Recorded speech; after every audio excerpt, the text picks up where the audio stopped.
अस्सलाम वालेकुम, मैं हूं फ़हद और आप देख रहे हैं द मोटर कॉन्टेक्स्ट शो। पिछले एपिसोड में हमने एक ऐसी गाड़ी को कवर किया था जो कि एक ऑर्डिनरी गाड़ी होकर भी इतनी कामयाब रही, ना सिर्फ पाकिस्तान में बल्कि पूरी दुनिया में। अगर किसी ने वो एपिसोड नहीं देखा तो वो एपिसोड ज़रूर एक दफ़ा जाके देखें। आज के एपिसोड में कुछ अलग है। कुछ गाड़ियाँ होती हैं जिनकी रीसेल वैल्यू और सेल बहुत हाई होती है। कुछ गाड़ियाँ होती हैं जो हर दूसरे बंदे की चॉइस होती हैं, और फिर अचानक से कुछ गाड़ियाँ ऐसे आ जाती हैं जो आके पूरे मुल्क का मोटर स्पोर्ट लैंडस्केप चेंज कर देती हैं। अब जो मैं बात करने जाऊँगा उससे कुछ लोग इत्तेफाक राय करेंगे और हो सकता है कुछ लोग उससे इख्तिलाफ़ भी करें।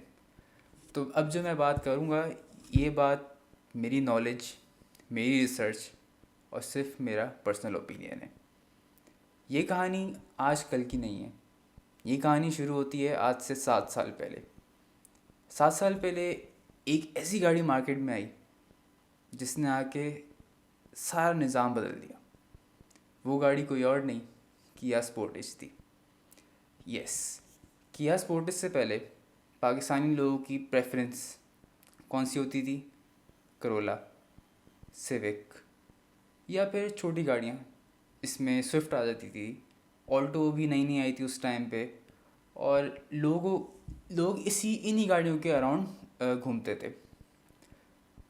एसयूवी वाला सेगमेंट हमारे पास जो था वो फिर बहुत ऊपर चले आता था। यस, सुजुकी विटारा एग्जिस्ट करती थी, लेकिन सुजुकी विटारा की प्राइस उस टाइम पे बहुत हाई हो चुकी थी, क्योंकि सुजुकी विटारा सुजुकी पाकिस्तान यहाँ पे लोकली असेंबल नहीं कर रहा था। वो गाड़ी जो थी वो CBO आती थी, इम्पोर्टेड वेरिएंट होते थे। इस वजह से उसकी प्राइस बहुत ऊपर होती थी और वो लोगों के बजट से बाहर हो जाती थी। उस टाइम पे जो था करोला भी सस्ती थी, इतनी करोला की प्राइस हाई नहीं थी। सिविक की प्राइस भी इतनी हाई नहीं थी।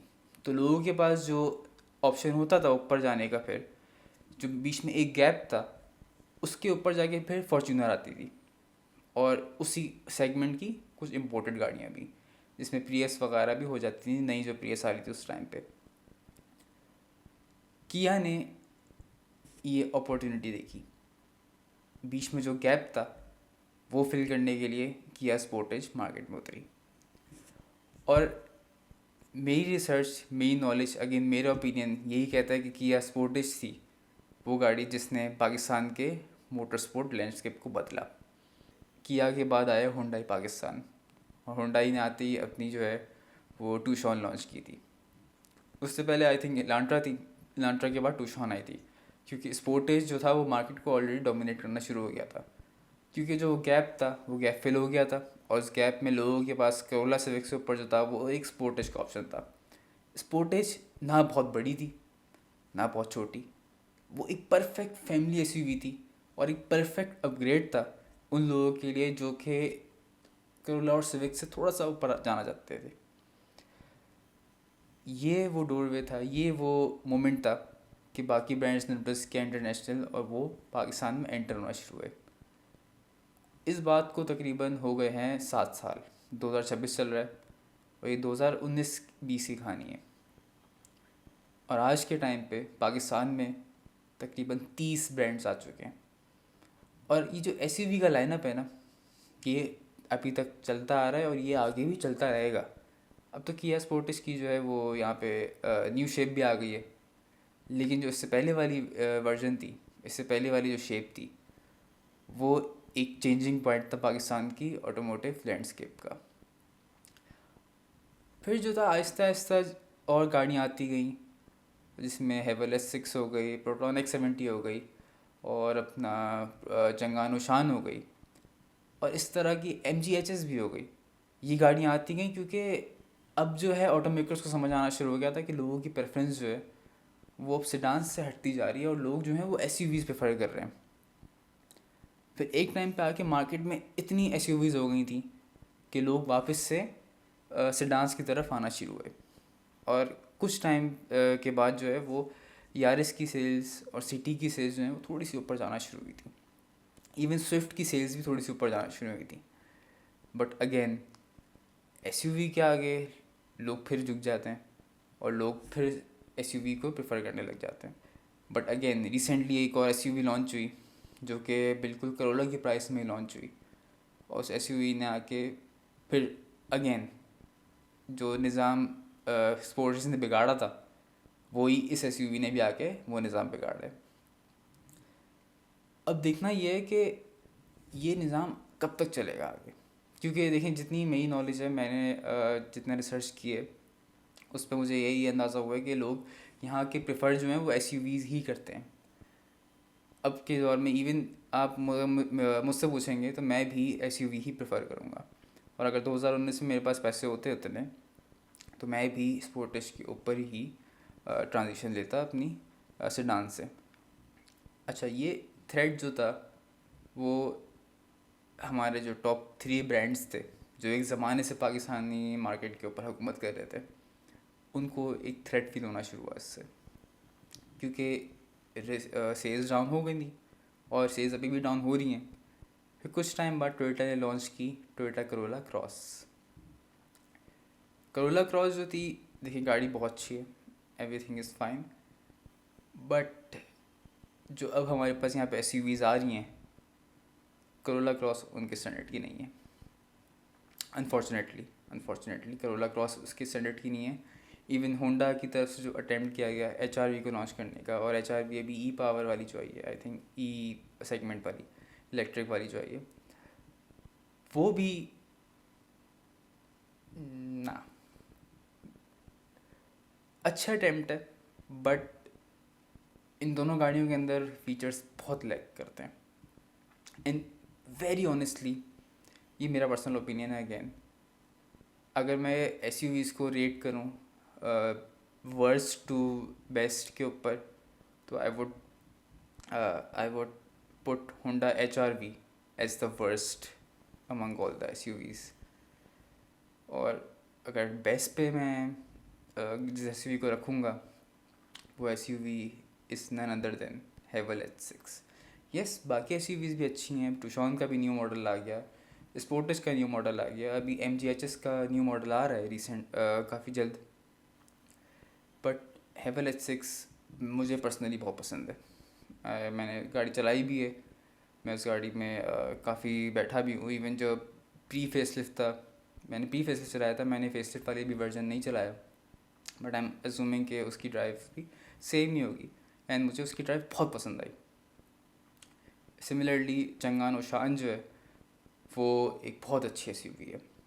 खैर, back to Kia Sportage itself is a really good SUV. Even the जो नया वर्जन आया वो एक तो एल वेरिएंट है, एल जो है वो गाड़ी उसमें लंबी गाड़ी है वो थोड़ी सी। यस, मैं एक्सपेक्ट नहीं कर रहा था कि पाकिस्तान में जो है वो एल वेरिएंट लॉन्च होगा। आई वाज एक्सपेक्टिंग के नॉर्मल वेरिएंट आएगा जो कि इसकी स्पोर्टेज का आता है, but L variant was very surprising. And अब जो है वो बाहर आप रोड पर निकलें, आपको हर थोड़ी देर के बाद एक नई स्पोर्टेज नज़र आती है। अच्छा, किया स्पोर्टेज जो है ये, इसको मैं एक टाइटल भी देना चाहूँगा, the leader of the SUVs, क्योंकि स्पोर्टेज ही वो एसयूवी थी जिससे जो अब एसयूवीज़ पाकिस्तान में आ रही हैं उसको मैं स्पोर्टेज को ब्लेम करूँगा कि स्पोर्टेज वॉज द रीज़न कि पाकिस्तान में अब इतनी एसयूवीज़ अवेलेबल हैं। आज से अगर 10 साल पहले मैं पाकिस्तान के मोटर स्पोर्ट लैंडस्केप को देखूं तो मैंने ये गाड़ियाँ एक्सपेक्ट भी नहीं की थी कि यहाँ पे ये सारी गाड़ियाँ होंगी, जिसमें अभी रिसेंटली टैंक 500 लॉन्च हुई है पाकिस्तान में। Tank 500 extremely beautiful SUV. खैर वो इसके सेगमेंट की नहीं है, वो थोड़ा अपर सेगमेंट वाली एसयूवी है, बट मैंने ये गाड़ियाँ एक्सपेक्ट नहीं की थी पाकिस्तान में ये गाड़ियाँ होंगी। मैं यही सोचता था कि पाकिस्तान में जो है वो होंडा टोयोटा सुजुकी ही चलते रहेंगे सारी ज़िंदगी, लेकिन किया के बाद जितने ऑटो मेकर्स आना शुरू हुए इन्होंने दिल खुश कर दिया ऑनेस्टली, क्योंकि अब मार्केट में एज आई सेड बिफोर कि 30 ब्रांड्स आ चुके हैं तकरीबन, एंड तो जिसमें कुछ ग्लोबल ब्रांड्स भी हैं जैसे कि BYD। खैर BYD का जो सेगमेंट है वो प्योर इलेक्ट्रिक है, इसमें एक उनकी PHEV है, but again yes, Kia Sportage was the SUV that change it all. Kia Sportage वो SUV थी जिसने सबको हिला दिया, और मैं एंड में अपना यही ओपिनियन दूंगा जिस तरह मैंने अपनी पहली वीडियो में भी दिया था कि क्या मैं किया स्पोर्टेज ख़रीदना चाहूँगा? द आंसर इज़ कि अगर मेरे पास ऑप्शंस हैं तो येस। इवन तो मेरी पर्सनल प्रेफरेंस जो है वो हेवल H6 है इस प्राइस रेंज के अंदर, बट अगर हेवल H6 नहीं तो किया Sportage is a really good option. अच्छा, किया स्पोर्टेज का जो है वो इस शेप के बाद भी एक फेसलिफ्ट आ चुका है जो कि अभी इंटरनेशनल मार्केट में आया हुआ है। पाकिस्तान में फ़िलहाल वो फेसलिफ्ट नहीं आया है। उस फेसलिफ्ट के मुकाबले में मुझे जो पाकिस्तान में अवेलेबल है शेप, मुझे ये बहुत पसंद है, क्योंकि नए फेसलिफ्ट के अंदर जो है कुछ चेंजेस हैं जो कि मैंने डिसलाइक किए हैं, जिसमें इंटीरियर चेंजेस कुछ है उसके अंदर, वो मुझे पसंद नहीं आई। अच्छा, मैं अपनी वीडियो के एंड में बस यही कहना चाहूँगा कि यहाँ बैठ के मैं ये आर्ग्यू नहीं कर रहा कि सेडान्स बेटर हैं या एसयूवीज़ बेटर हैं। यस, सबकी अपनी चॉइसेस होती हैं। इनफैक्ट मैं यहाँ पे नंबर्स के ऊपर ही बात नहीं कर रहा कि फ़ला ब्रांड के जो हैं वो सेल्स हाई हैं, कुछ ब्रांड्स की सेल्स कम हैं, या किया की सेल्स हाई हैं या कम हैं। मैं यहाँ पे जो बात कर रहा हूँ वो ये कर रहा हूँ कि किया ने आके शायद हो सकता है कि नंबर्स नहीं बनाए होते हैं, लेकिन किया ने आके यहाँ पे पाकिस्तान का मोटर स्पोर्ट लैंडस्केप चेंज किया है। और मैं अपनी इस बात पे कायम हूँ, मैं इस बात के ऊपर जो है कोई इख्तलाफ नहीं रखता। मैं अपने से इस बात पे भी एग्री करता हूँ, एंड मैं अपनी रिसर्च से भी पूरा कॉन्फिडेंट हूँ कि किया Sportage was the one that changed everything. तो ये था मेरा फाइनल वर्डिक्ट किया स्पोर्टेज के ऊपर। अगर आपको मेरी वीडियो पसंद आई हो तो सब्सक्राइब ज़रूर करेंगे, लाइक भी करेंगे और कमेंट भी करेंगे। अगर आपकी कोई भी क्यूरी हो तो आप कमेंट में मुझे बता सकते हैं, या फिर आप मेरे इंस्टाग्राम पे मुझे अप्रोच कर सकते हैं, और मैं आपकी क्यूरी को देखूंगा और पूरी कोशिश करूंगा कि आपका जो भी क्वेश्चन हो या क्यूरी हो मैं उसको सॉल्व करूं। अपना ख्याल रखिएगा, मिलते हैं आपसे एपिसोड 3 के अंदर। अल्लाह हाफ़िज़।